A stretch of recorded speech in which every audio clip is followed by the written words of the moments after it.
It is not found pure in nature. Tin is obtained from a mineral called cassiterite, a rock that looks ordinary but contains an essential metal. It is vital for electronics.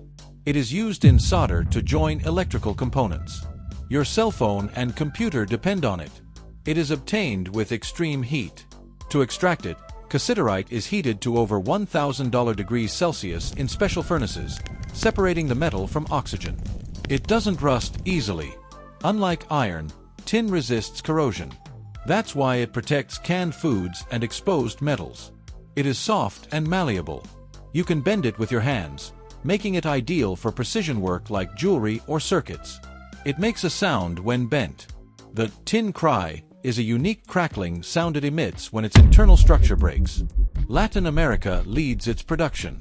Bolivia, Peru, and Brazil are major exporters of this key mineral. Small amounts, huge impact. In alloys like bronze, a little bit of tin improves hardness and resistance. It is highly recyclable.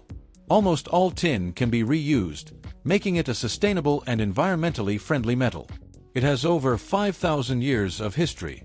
It has been used since the Bronze Age to manufacture durable weapons, tools, and utensils. The global tin market is highly volatile. However, what is clear is that this metal plays an essential role in the development of rechargeable batteries and its use in the aerospace sector. If you are interested in learning more about how tin influences your daily life and technological innovations, stick around. Don't forget to subscribe, like, and share this video for more fascinating facts about tin.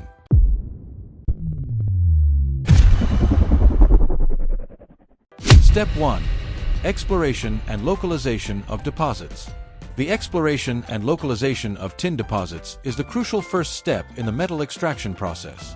To begin, geologists conduct geophysical and geological studies to identify areas with high levels of cassiterite, the main tin ore. Cassiterite is a tin-rich source, making its accurate location essential. Prospecting methods, such as soil, rock, and sediment analysis, are used to detect indications of cassiterite. Once promising areas are identified, ground perforations are made to obtain more precise samples and confirm the presence of tin. These studies help determine the deposit size and quality. Furthermore, technological advancements, such as satellites and radar images, are also used to map hard-to-reach areas and gain detailed information about the deposits. Underground and open-pit mining are the common extraction methods, depending on the deposit's location. Once the cassiterite deposits are localized and confirmed, mining companies prepare for the extraction phase, planning the necessary logistics to carry out the operation efficiently and sustainably.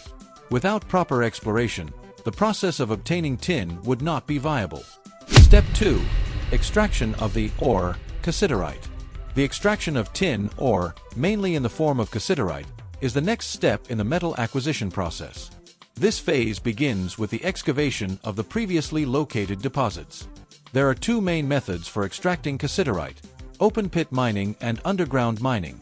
The choice depends on the deposit's location and the mineral's depth. In open-pit mining, the top layer of soil and rocks is removed to expose the ore. Heavy machinery like excavators, loaders, and trucks are used to move the extracted material. This method is more common when the deposit is close to the surface. On the other hand, underground mining is used when cassiterite deposits are deeper below the earth. Tunnels and galleries are built to access the ore. This process is more costly and complex, but it is necessary when the cassiterite is found at greater depths. During extraction, separating cassiterite from other rocks and unwanted materials is crucial. This is achieved using techniques like controlled blasting and material classification based on size and density. Once extracted, the cassiterite ore is transported to the processing plant, where crushing and separation will take place to obtain the tin. Step 3. Crushing and grinding the ore. Once the cassiterite ore has been extracted, the next step in obtaining tin is crushing and grinding the ore. This process aims to reduce the mineral size, facilitating the separation of cassiterite from other materials present in the mixture. Crushing begins with primary crushing, where the extracted ore is subjected to crushing equipment, such as jaw or impact crushers, which break the ore into smaller pieces. This helps prepare the material for finer grinding in the next stage. After primary crushing, the ore is transported to mills, where grinding takes place. Grinding is a crucial process because it further reduces the size of the ore particles, achieving a fine consistency that allows for better cassiterite separation. In the mills, the ore undergoes wet or dry grinding processes, depending on the characteristics of the deposit and the processing plant. The final result of crushing and grinding is a homogeneous mixture of fine ore particles, which is prepared for the next concentration phase, where the cassiterite will be separated from impurities.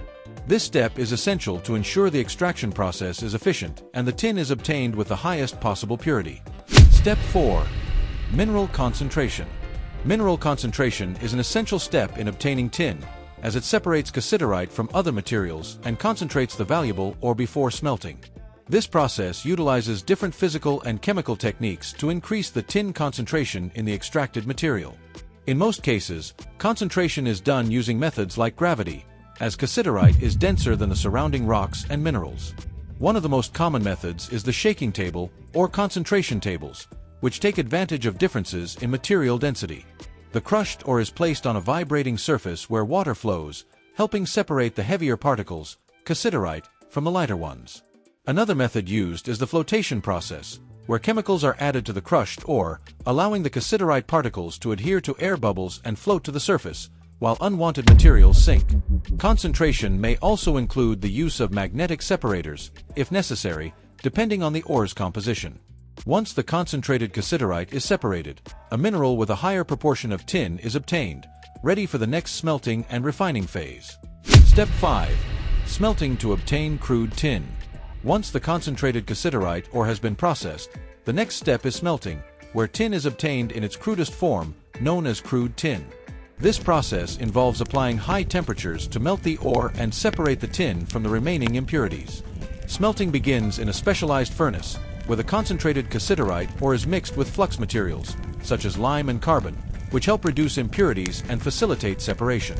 As the furnace reaches temperatures of approximately $1,200 to $1,400 degrees Celsius, the cassiterite melts, and the tin separates from the rocks and other minerals present. The smelting process also involves the removal of unwanted materials through a process called slagging. Slag is a layer of impurities that forms on the surface of the molten metal, which is removed to obtain purer tin. The result of smelting is crude tin, which may still contain some impurities.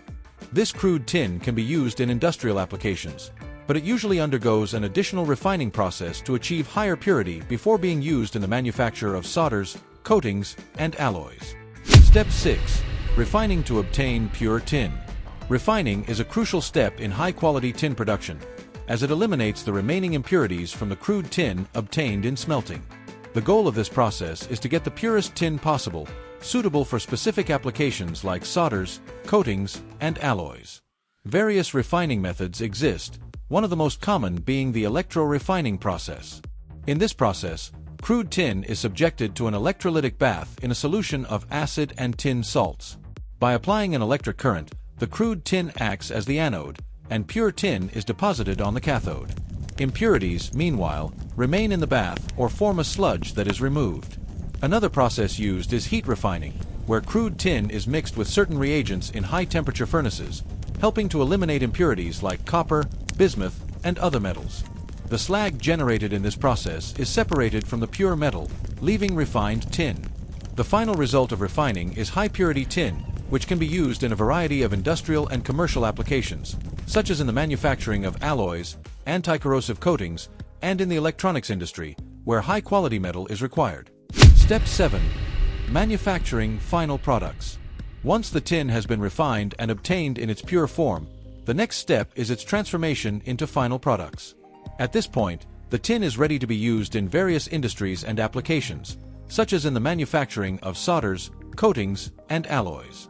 In the case of solders, tin is melted and mixed with other metals, such as lead, although lead has often been replaced by other materials due to environmental regulations, to create soldering alloys used in the electronics, automotive, and construction industries. These alloys have excellent melting and adhesion capabilities, making them ideal for joining metal components. For coatings, tin is used to protect other metals, like steel, from corrosion. Tin can be applied through processes like galvanization, where the metal is coated with a thin layer of tin, which improves its resistance to wear and corrosive agents. Tin is also used for the manufacturing of alloys, such as bronze and brass, which are widely employed in the production of coins, jewelry, mechanical components, and tools. Products made of pure tin or its alloys find applications in various industries, including electronics, automotive, and household product manufacturing. The process of obtaining tin is a fascinating journey from deposit exploration to the creation of high-quality products. From mining and refining to industrial applications, tin plays a crucial role across a wide range of sectors. Thanks to its unique properties, such as corrosion resistance and melting capacity, this metal remains essential for manufacturing solders, coatings, and alloys.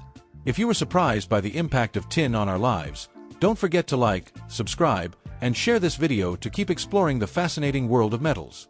And tell me in the comments, what other element would you like me to investigate for the next video? I'll read your comments. See you next time.